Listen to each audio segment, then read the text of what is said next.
વિદ્યાર્થી મિત્રો, આજે આપણે ધોરણ 11 જીવ વિજ્ઞાનમાં ચેપ્ટર નંબર 5 સપુષ્પી વનસ્પતિઓની બાહ્યકાર વિદ્યામાં પુષ્પ વિન્યાસ વિશે આજે આપણે અભ્યાસ કરવાનો છે. અગાઉના લેક્ચરમાં આપણે પર્ણના વિશિષ્ટ કાર્યો સુધીની વાત પૂરી કરી હતી. તમે બધાએ એ લેક્ચરને નિહાળ્યું હશે, જોયું હશે અને જરૂરી મુદ્દાઓને તમે નોટબુકમાં નોંધ્યા પણ હશે અને આકૃતિ પણ દોરી છે. આજે આપણે પુષ્પ વિન્યાસ એટલે શું, પુષ્પ વિન્યાસના પ્રકારો, એના વિશે આપણે જે ડિટેલમાં ચર્ચા કરવાની છે. તો પહેલાં તો આપણે સમજવાનો પ્રયત્ન કરીએ કે સામાન્ય સ્થિતિમાં કોઈ બી જે વનસ્પતિ હોય, ધ્યાનમાં રાખજો ખાસ, સામાન્ય સ્થિતિમાં કોઈ પણ વનસ્પતિ હોય જેની અંદર 3 મુખ્ય અંગ જોવા મળતા હોય.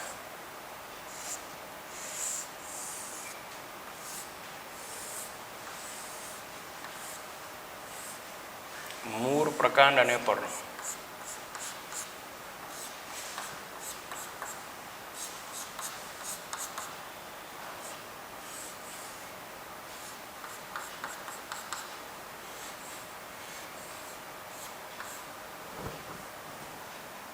જ્યારે પણ આ વનસ્પતિનો વિકાસ થતો હોય ત્યારે આપણે અગાઉ શીખી ગયા છે એ પ્રમાણે પ્રકાંડ અને પર્ણની કક્ષમાંથી શું નિર્માણ પામશે? તો શાખાઓ નિર્માણ પામે. આ શાખાઓ જે છે, શાખાઓ એ શરૂઆતમાં એની પર પણ ફરતી પાછી ગાંઠ અને આંતરગાંઠ એટલે કે એની પર પર્ણનું જ નિર્માણ પામે. એટલે આપણે કહી શકીએ કે આ બધી શાખા જે છે, શાખા એ વાનસ્પતિક શાખા છે. કઈ શાખા છે? વાનસ્પતિક શાખા. તો પુષ્પોનું નિર્માણ ક્યારે થાય? જ્યારે પણ બીજનું અંકુરણ થાય. બીજનું અંકુરણ થયા પછી એમાંથી પહેલાં તો ભ્રૂણમૂળ અને ભ્રૂણાગ્ર વિકાસ પામે. ભ્રૂણમૂળ એ મૂળતંત્રનું નિર્માણ કરશે, ભ્રૂણાગ્ર પર્વતંત્રનું નિર્માણ કરશે. શરૂઆતનો જ્યારે વિકાસ થતો હશે ત્યારે એમાંથી નવી નવી શાખાઓ નિર્માણ પામશે, પણ નવી નવી શાખાઓ એ વાનસ્પતિક શાખામાં જ પરિણમશે. આ કઈ શાખા? તો આને કહીશું આપણે વાનસ્પતિક શાખા. પરંતુ જ્યારે આ વનસ્પતિ પુખ્તતા પ્રાપ્ત કરે, પુખ્તતા એ વનસ્પતિ છે મિત્રો, એ વનસ્પતિ કે જેની અંદર પર્ણની કક્ષમાંથી, પર્ણ જે છે એ પર્ણની કક્ષમાંથી શું ઉત્પન્ન થતું હતું? વાનસ્પતિક શાખા. પરંતુ હવે એ જ પર્ણની કક્ષમાંથી શું ઉત્પન્ન થશે? તો પુષ્પીય શાખા ઉત્પન્ન થશે મિત્રો. શું ઉત્પન્ન થશે? પુષ્પીય શાખા. વનસ્પતિમાં શરૂઆતથી પર્ણ નિર્માણ શરૂઆતથી પુષ્પ નિર્માણ ન પામતા હોય, જ્યારે વનસ્પતિ પુખ્તતા પ્રાપ્ત કરે ત્યારે એ જ જે શાખામાંથી જે વાનસ્પતિક શાખા નિર્માણ પામતી હતી ત્યાંથી હવે શું નિર્માણ પામશે? પુષ્પીય શાખા. એટલે કે હવે પુષ્પમાં પરિણમશે. આ પુષ્પ છે, સમજી લો. આ જે છે પુષ્પીય શાખા. તો એવું તો શું થયું વનસ્પતિમાં કે જે શરૂઆતમાં વાનસ્પતિક શાખાઓ નિર્માણ પામતી હતી એની જગ્યાએ પ્રજનન શાખા એટલે કે પુષ્પીય શાખાઓનું નિર્માણ થયું? તો મિત્રો એના માટે એની અંદર પુખ્તતાએ 2 ઘટકો નિર્માણ પામતા હોય.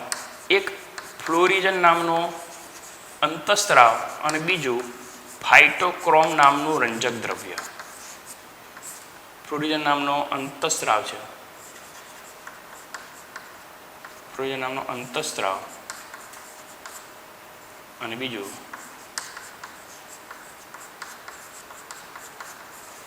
ફાઇટોક્રોમ નામનું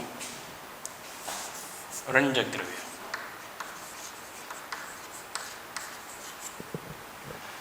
ફ્લોરિજન નામનો અંતઃસ્ત્રાવ અને ફાઇટોક્રોમ નામનું રંજક દ્રવ્ય, આ 2 ઘટકો પુખ્તતાએ નિર્માણ પામવાના કારણે જે જગ્યાએથી પુષ્પીય શાખા જે જગ્યાએથી વાનસ્પતિક શાખા નિર્માણ પામતી હતી, હવે એ જ જગ્યાએથી શું બનવા લાગ્યું? પુષ્પીય શાખા નિર્માણ પામવા લાગી. અને આ પુષ્પીય શાખાઓ જે છે એ પુષ્પીય શાખાઓ જે નિર્માણ પામે એ કે જે આ અક્ષ જેને આપણે કહીશું પુષ્પીય અક્ષ, હંમેશા જેમ પર્ણ જે છે, પર્ણ પણ ક્યાં નિર્માણ પામતા મિત્રો? પર્ણ કોની પર નિર્માણ પામે? તો આ શાખા ઉપર નિર્માણ પામતા ને, આ શાખા ઉપર. આ પર્ણનો જે મુખ્ય અક્ષ કયો હતો? આ શાખા. એ રીતે પુષ્પનો પણ આ શું છે? એક અક્ષ છે, જેને આપણે પુષ્પીય અક્ષ તરીકે ઓળખીશું. જ્યારે પણ વનસ્પતિ તરુણ હોય ત્યારે તેના કક્ષમાંથી એ વાનસ્પતિક શાખાઓ નિર્માણ પામતી હોય, પરંતુ જ્યારે એ જ વનસ્પતિ પુખ્તતા પ્રાપ્ત કરે ત્યારે એની અંદર ફ્લોરિજન નામનો અંતઃસ્રાવ અને ફાઇટોક્રોમ નામનું રંજક દ્રવનું નિર્માણ થતું હોવાથી હવે એ જગ્યાએ શું નિર્માણ પામવા લાગ્યું? તો પુષ્પ કે પુષ્પ વિન્યાસ નિર્માણ પામવા લાગશે. તો પુષ્પ વિન્યાસ એટલે શું? હવે આપણે મુખ્ય ડેફિનેશન આવી. પુષ્પ વિન્યાસ કોને કહેવાય? તો પુષ્પ વિન્યાસ આની ઉપરથી આપણે કહી શકીએ કે પુષ્પ વિન્યાસ એટલે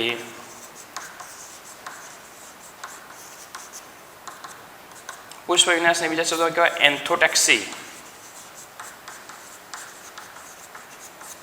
પુષ્પ વિન્યાસ એટલે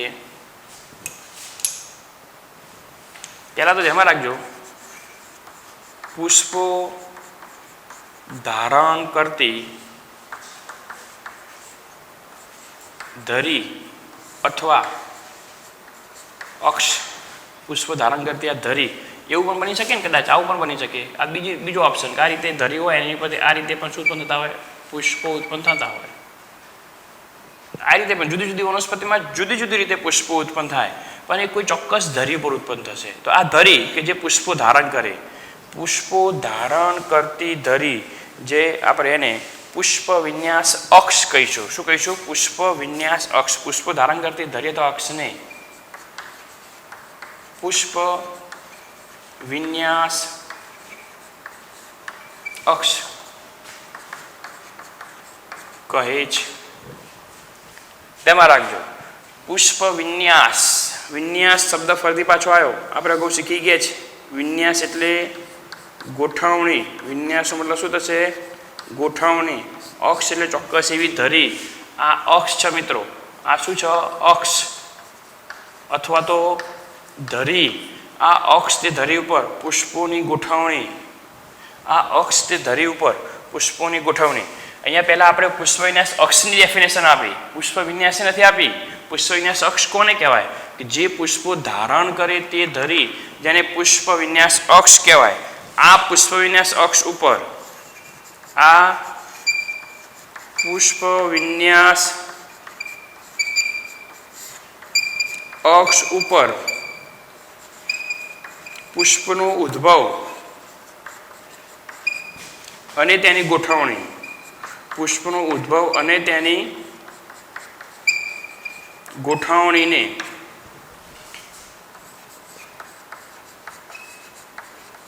પુષ્પ વિન્યાસ કહે છે. તેમાં રાખજો. પહેલાં આપણે પુષ્પ વિન્યાસ અક્ષની બધી ડેફિનેશન સમજ્યા કે ભાઈ જે ધારી પુષ્પો ધારણ કરે એ અક્ષને પુષ્પ વિન્યાસ અક્ષ તો પુષ્પ વિન્યાસની ધરી તરીકે ઓળખીશું. આ પુષ્પ વિન્યાસ અક્ષ ઉપર પુષ્પોનો ઉદ્ભવ થાય અને ઉદ્ભવ થાય એટલે ચોક્કસ રીતે ગોઠવાય, તેને આપણે પુષ્પ વિન્યાસ તરીકે આપણે એને ઓળખીશું.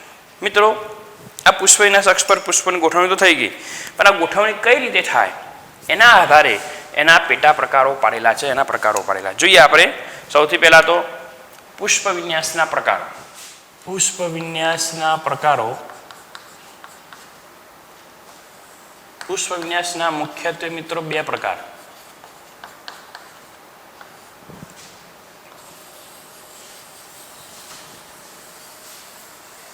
આપણે આ બરાબર સમજવાનું છે મગજમાં. પછી આપણે એના પેટા પ્રકારો વિશે જોઈશું. એક અપરિમિત પુષ્પ વિન્યાસ અને બીજો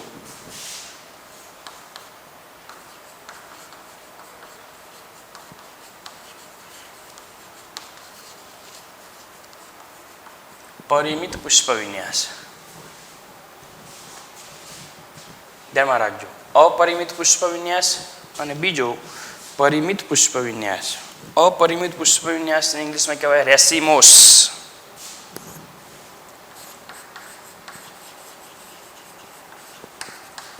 રેસિમોસ ઇન્ફ્લોરન્સ. ઇન્ફ્લોરન્સ એટલે પુષ્પ વિન્યાસ, એટલે ઇંગ્લિશમાં આપણે એને રેસિમોસ તરીકે ઓળખીશું. અને જે પરિમિત પુષ્પ વિન્યાસ જે છે એને કહીશું આપણે સાઇમોસ.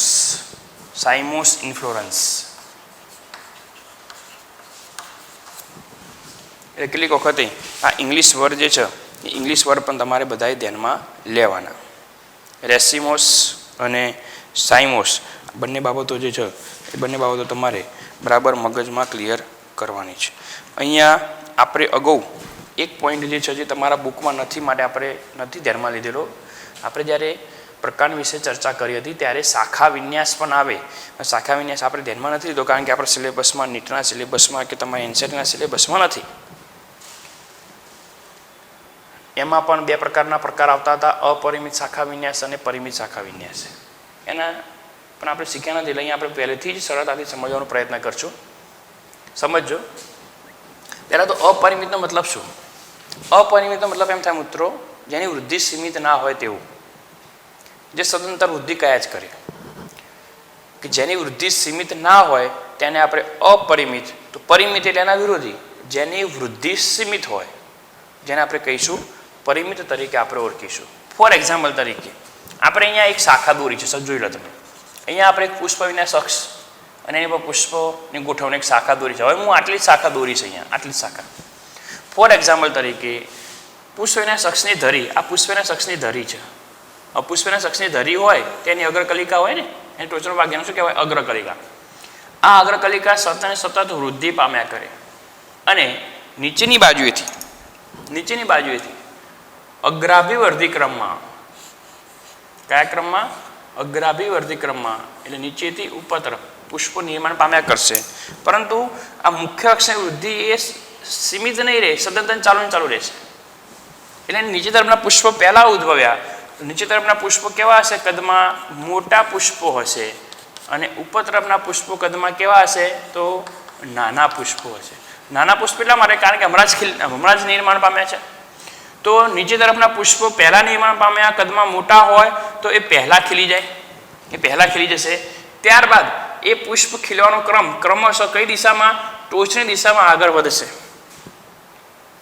અપરિમિત પુષ્પ વિન્યાસ જે હોય એ અપરિમિત પુષ્પ વિન્યાસમાં પુષ્પ વિન્યાસ અક્ષની ધરીની વૃદ્ધિ સીમિત ના હોય અને તેમાં અગ્રાભિવર્ધી ક્રમમાં નીચેથી ઉપર અગ્રાભિવર્ધી ક્રમમાં પુષ્પો ઉત્પન્ન થાય.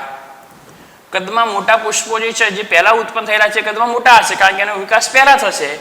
ત્યારબાદ હમણાં જે આમાં ઉત્પન્ન થયેલા પુષ્પો જે છે આના પછીના ઉત્પન્ન થયેલા પુષ્પો કદમાં કેવા હશે? નાના હશે. તો નીચેના તળિયાના પુષ્પો જે છે આ ધરીનો તળિયું કહેવાય. તળિયા તરફ રહેલા પુષ્પો જે છે, નીચે તરફ તલસ્થ ભાગે રહેલા પુષ્પો જે છે એ તલસ્થ ભાગે રહેલા પુષ્પો એ પહેલા ખીલશે, ઉપરના પુષ્પો ત્યારબાદ ખીલશે. એટલે આવા પુષ્પ વિન્યાસમાં તમને કેટલી વખત એવું પણ જોવા મળે કે નીચેના પુષ્પો ખીલી ગયા હોય અને ઉપરના પુષ્પો એ કલિકા અવસ્થામાં પણ હોઈ શકે. કહેવાનો મતલબ અપરિમિત પુષ્પ વિન્યાસ આપણે ડેફિનેશન લખવી હોય તો અપરિમિત પુષ્પ વિન્યાસ એટલે આ પ્રકારના પુષ્પ વિન્યાસમાં હું લખું છું, એ ડેફિનેશન બરાબર ધ્યાનમાં રાખજો. આ પ્રકારના પુષ્પ વિન્યાસમાં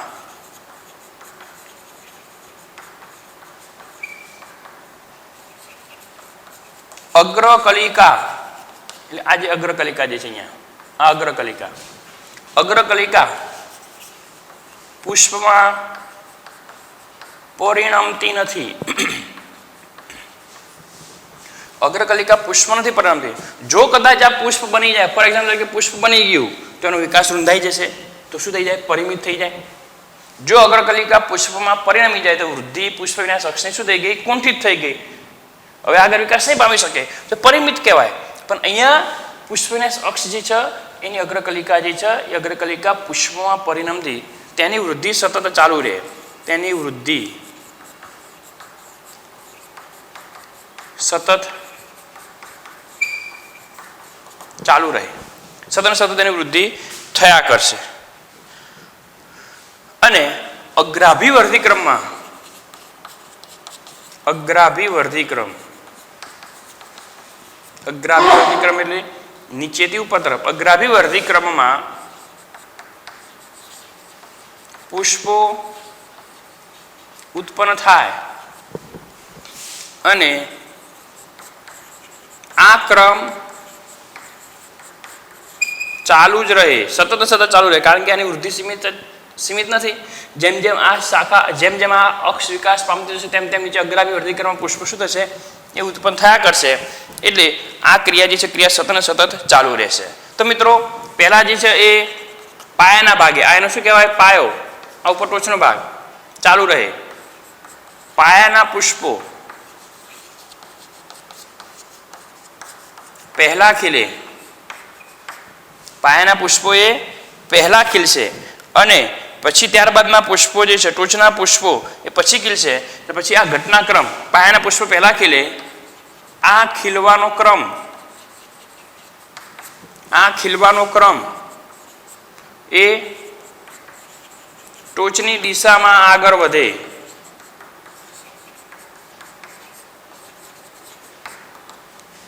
ખીલવાનો ક્રમ એ ટોચની દિશામાં ધીમે ધીમે ધીમે નીચના પુષ્પો ખીલ્યા પછી આ ખીલે ત્યાં સુધીમાં આનો વિકાસ થઈ ગયો, ફરતી પાછા નવી કલિકાઓ નિર્માણ પામશે. એટલે ટૂંકમાં તમને એ પુષ્પ વિન્યાસ ઉપર તમને કેટલાક ખીલેલા પુષ્પો અને કેટલાક ખીલ્યા વગરના બંને પ્રકારના પુષ્પો તમને સ્પષ્ટ તમે જોઈ શકો.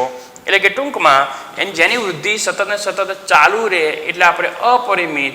તો આ પુષ્પ વિન્યાસ અક્ષ ઉપર અગ્રકલિકા પુષ્પમાં પરિણમતી નથી, જેની વૃદ્ધિ સતત ચાલુ રહે અને અગ્રાભિવર્ધી ક્રમમાં પુષ્પ ઉત્પન્ન થાય અને એ ક્રમ કન્ટિન્યુઅસ ચાલુ રહે.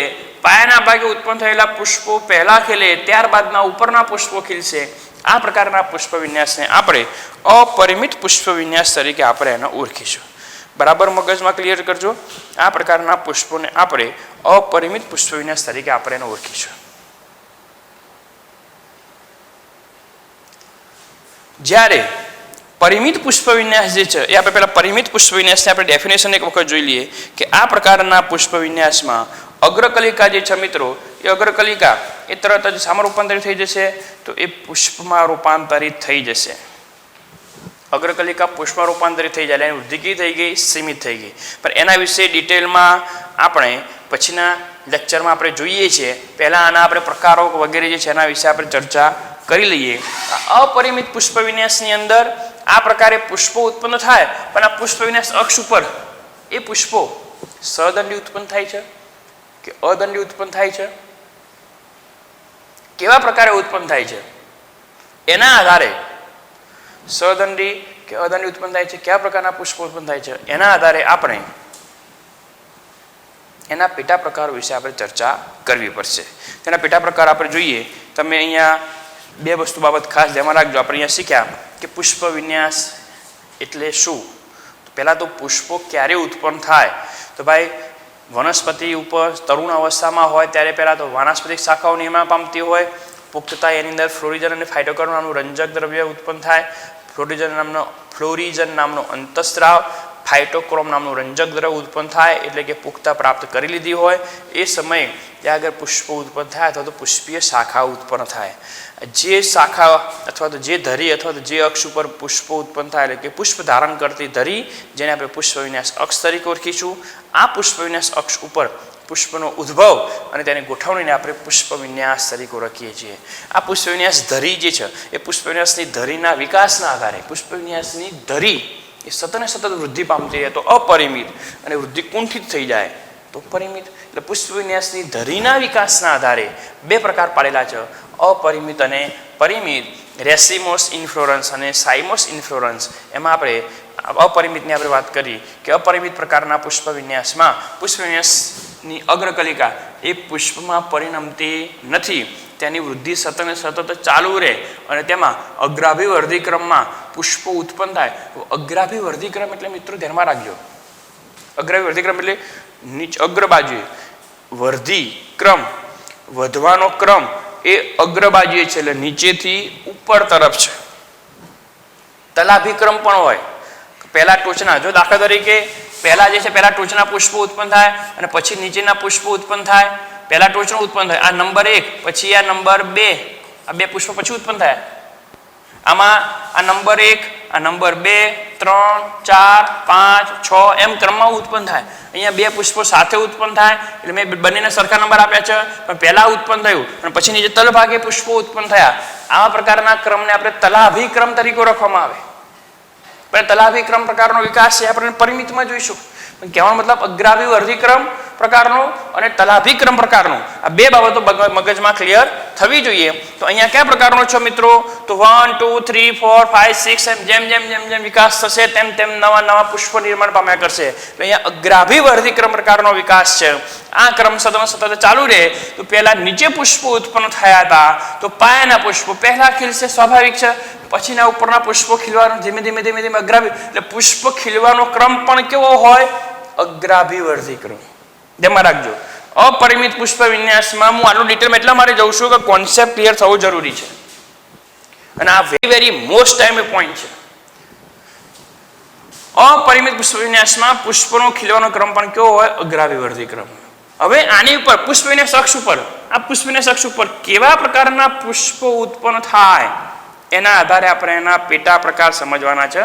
તો એના પેટા પ્રકાર જે છે એ પેટા પ્રકાર પહેલા આપણે એની એક લિસ્ટ બનાવી દઈએ અને પછી આપણે ડિટેલમાં એનો સમજવાનો પ્રયત્ન કરીએ. પહેલો છે, ધ્યાનમાં રાખશો, કલગી પ્રકારનો પુષ્પ વિન્યાસ. કલગી, અપરિમિત કલગી તરીકે આપણે એને ઓળખીશું. કલગી પ્રકારનો પુષ્પ વિન્યાસ.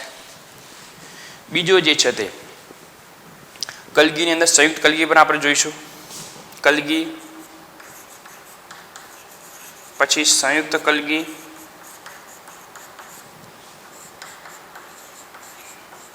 સૂકી પ્રકારનો પુષ્પ વિન્યાસ,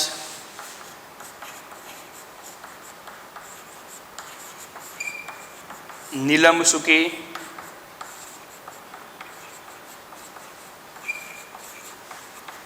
માંસલ સૂકી, કલગી, સંયુક્ત કલગી, સૂકી, નીલમ સૂકી, માંસલ સૂકી,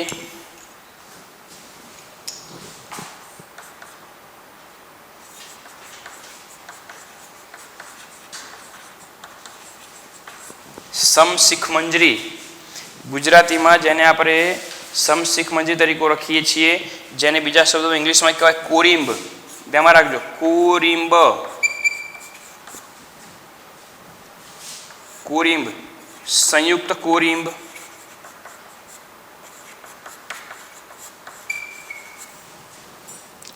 તમને હું એટલા પુષ્પ વિન્યાસ સમજાવી દઈશ કે જે તમારે આટલા પુષ્પ વિન્યાસ તમે ધ્યાનમાં લેશો તો એની બહારથી એક પણ નીટમાં પ્રશ્ન નહીં હોય.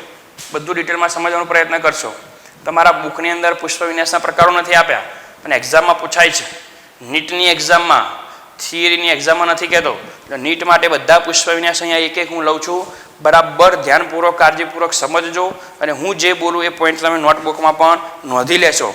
એટલે અહીંયા કલગી, સંયુક્ત કલગી, સૂકી, નીલમ સૂકી, માંસલ સૂકી, સમશિખ મંજરી અને સંયુક્ત સમશિખ મંજરી પણ કહી શકાય અથવા સંયુક્ત તોરો પણ સંયુક્ત એને કહી શકાશે કોરિમ્બ.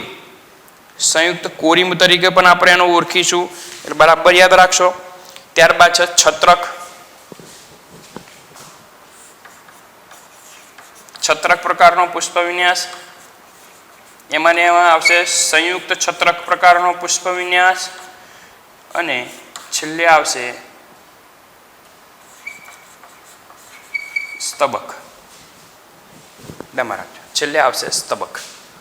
આટલા પુષ્પ વિન્યાસ જે છે એ પુષ્પ વિન્યાસને આપણે ડિટેલમાં સમજવાનો પ્રયત્ન કરવાનો છે. કલગી, સંયુક્ત કલગી, સૂકી, નીલમ સૂકી, માંસલ સૂકી, સમશિખ મંજરી, સંયુક્ત સમશિખ મંજરી અથવા તો કોરિમ્બ, છત્રક, સંયુક્ત છત્રક અને સ્તબક. આટલા પુષ્પ વિન્યાસ આપણે ડિટેલમાં સમજીએ એટલે આપણે સરળતાથી આખું અપરિમિત પુષ્પ વિન્યાસ જે છે એ અપરિમિત પુષ્પ વિન્યાસને આપણે અહીંયા વાત એની પૂરી કરશું. તો આપણે સમજવાનો પ્રયત્ન કરીએ. સૌથી પહેલાં આપણે કલગી પુષ્પ વિન્યાસ લઈએ છીએ. એકદમ સરળ છે મિત્રો, બધા પુષ્પ વિન્યાસ એકદમ સરળ છે. બરાબર ધ્યાનમાં રાખજો. આમાં કંઈ એટલું બધું હાર્ડ નથી. સમજવાનો પ્રયત્ન કરશો. આપણે કલગી અને સંયુક્ત કલગી બંને સાથે સમજવાનો પ્રયત્ન કરશું. કલગી અને સંયુક્ત કલગી. સંયુક્ત કલગીના મિત્રો બીજા શબ્દોમાં કલગીનો કલગી, કલગીનો કલગીકા, કલગીની કલગીકા તરીકે પણ ઓળખવામાં આવે છે. કલગીની કલગીકા, સંયુક્ત કલગીને આપણે બીજા શબ્દોમાં કલગીની કલગીકા તરીકે પણ એને ઓળખવામાં આવે છે. હવે કલગી પ્રકારનો જે પુષ્પ વિન્યાસ જે છે એ પુષ્પ વિન્યાસમાં ધ્યાનમાં રાખશો ખાસ, આ પ્રકારનો જે પુષ્પ વિન્યાસ હોય એ પુષ્પ વિન્યાસમાં અને સૂકીમાં બંનેમાં ઘણી બધી બાબતો કોમન છે. આ પ્રકારના પુષ્પ વિન્યાસમાં પુષ્પ વિન્યાસ અક્ષની ધરીની વૃદ્ધિ સતત ચાલુ રહે. હવે સતત ચાલુ રહે તો અપરિમિત છે એટલે આપણે ફિક્સ થઈ ગયું છે. આપણે જેટલા પણ પ્રકાર જોઈશું 1 2 3 4 5 6 7 8 9 10 10 પ્રકારમાં દરેકની વૃદ્ધિ તો કેવી હશે? એ સતત ચાલુ રહેશે. હા, વૃદ્ધિ કેટલાકની સંકુચિત બનશે, કુંઠિત નહીં થાય, બિલકુલ સંકુચિત બને એટલે ઓછી થાય, પણ બિલકુલ નહીં જ થાય. જે અગ્રગા વૃદ્ધિ થાય જ નહીં એ પરિમિતમાં શક્ય બનશે. ચલો, તો અહીંયા જેમાં પુષ્પ વિન્યાસ અક્ષની ધરીની વૃદ્ધિ સતત ચાલુ રહે અને અગ્રાભિવર્ધી ક્રમમાં સદંડી પુષ્પો, ધ્યાનમાં રાખશો કેવા પુષ્પો? સદંડી પુષ્પો. મિત્રો, આ પુષ્પો જે છે પુષ્પો કેવા છે? તો સદંડી. આ પુષ્પદંડ, આ પુષ્પ સમજી લો. સદંડી પુષ્પો કયા ક્રમમાં ગોઠવાશે? અગ્રાભિવર્ધી ક્રમમાં ગોઠવાય. તેનો દેખાવ એ કલગી જેવો લાગે માટે એનું નામ આપ્યું છે કલગી પ્રકારનો પુષ્પ વિન્યાસ. ધ્યાનમાં રાખજો, જેટલા માટે એનું નામ આપ્યું છે કલગી પ્રકારનો પુષ્પ વિન્યાસ. આની અંદર આપણે ઉદાહરણ લેવું હોય તો લઈ શકીએ. રાઈ, ગલતોરો, આનું ઉદાહરણ લેવું લઈ શકીએ.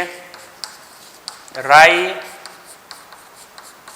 ગલતોરો, મૂળો. મૂળામાં પણ પુષ્પ વિન્યાસ જે છે એ આ પ્રકારના જોવા મળશે. ધ્યાનમાં રાખજો. ફરીથી, પુષ્પ વિન્યાસ અક્ષની ધરીની વૃદ્ધિ સતત ચાલુ રહે. એની ટોચનો ભાગ અગ્રકલિકા પુષ્પમાં પરિણમશે નહીં. નીચે અગ્રાભિવર્ધી ક્રમમાં, નીચેથી એટલે તલસ ભાગે અગ્રાભિવર્ધી ક્રમમાં સદંડી પુષ્પો ઉત્પન્ન થાય. કલગીની લાક્ષણિકતા છે કે સદંડી પુષ્પો ઉત્પન્ન થવા. આ પ્રકારના પુષ્પ વિન્યાસને આપણે કલગી પ્રકારના પુષ્પ વિન્યાસ તરીકે આપણે એને ઓળખીશું.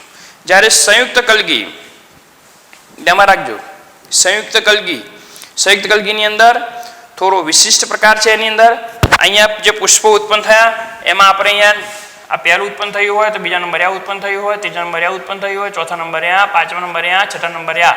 પહેલા નીચેના પુષ્પો ખીલશે, ત્યારબાદ ખીલવાનો ક્રમ અગ્રાભિવર્ધી ક્રમ આગળ દિશામાં વધશે. જ્યારે આ કલગીની વાત હતી મિત્રો, હવે આપણે જોઈએ છે કલગીની કલગીકા અથવા તો સંયુક્ત કલગી.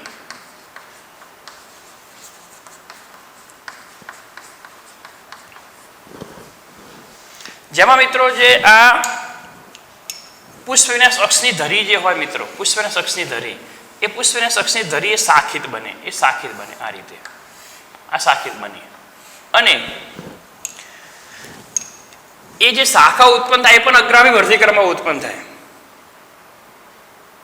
એનો ક્રમ પણ અગ્રાભિવર્ધી ક્રમમાં વંડે બાબા કલગી થયો અને એની ઉપર જે એની જે શાખા જે છે દ્વિતીય ક્રમની શાખા, એની ઉપર સદંડી પુષ્પો એ અગ્રાભિવર્ધી ક્રમમાં ઉત્પન્ન થાય મિત્રો. એની ઉપર સદંડી પુષ્પો એ અગ્રાભિવર્ધી ક્રમમાં ઉત્પન્ન થાય. એટલે અહીંયા થયું શું? તો આ આખી પહેલા તો જે શાખા ઉત્પન્ન થઈ વખતે કલગી, એ કલગીની પાછી બીજી નાની આ એક કલગી બની, આ એક કલગી બની, આ એક કલગી બની, આ એક કલગી બની. પણ આ સમગ્ર આખો પુષ્પ વિન્યાસ છે અને આ બધાને ભેગા થઈને પુષ્પ વિન્યાસ તરીકે વર્તે. આ બધી કલગીઓ ભેગી થઈ જેને આપણે કહીશું સંયુક્ત કલગી. શું કહીશું આપણે એને? સંયુક્ત કલગી. એટલે પહેલા કલગી યલો કલરનો છે, કલગી જેવો દેખાવ હતો જ, જેમાં જે શાખા ઉત્પન્ન થઈ પુષ્પ વિન્યાસ શાખા જે ઉદ્ભવી. આમાં જો તમે આમાં પુષ્પની શાખા ઉત્પન્ન થતી નથી. પુષ્પ વિન્યાસ અક્ષ જે છે એ અક્ષ વિભાજિત નથી થતો. આમાં પુષ્પ વિન્યાસ અક્ષ એ વિભાજિત થયો. આમાં પુષ્પ વિન્યાસ અક્ષ વિભાજિત નહીં થાય. મુખ્ય ધરી ઉપર જ સીધા સદંડી પુષ્પો ઉદ્ભવશે.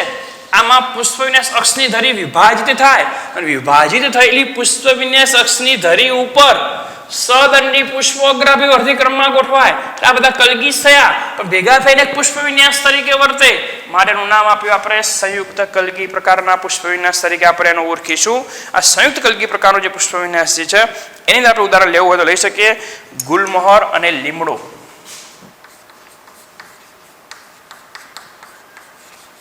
લીમડો અને ગુલમોહર.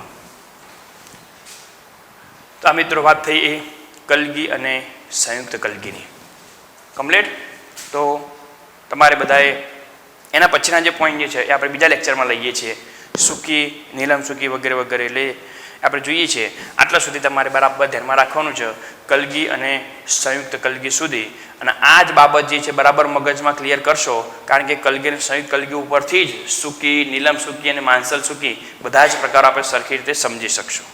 ઓકે, તો તમે બધું આટલા પોઈન્ટ જે છે પોઈન્ટને તમે એ નોટબુકમાં નોંધી લેશો. કોઈ બી પ્રોબ્લેમ હોય તો તમે મને પૂછી શકશો ફોન દ્વારા. બરાબર, આપણે લેક્ચર અહીંયા પૂરું કરીએ છીએ. અસ્તુ.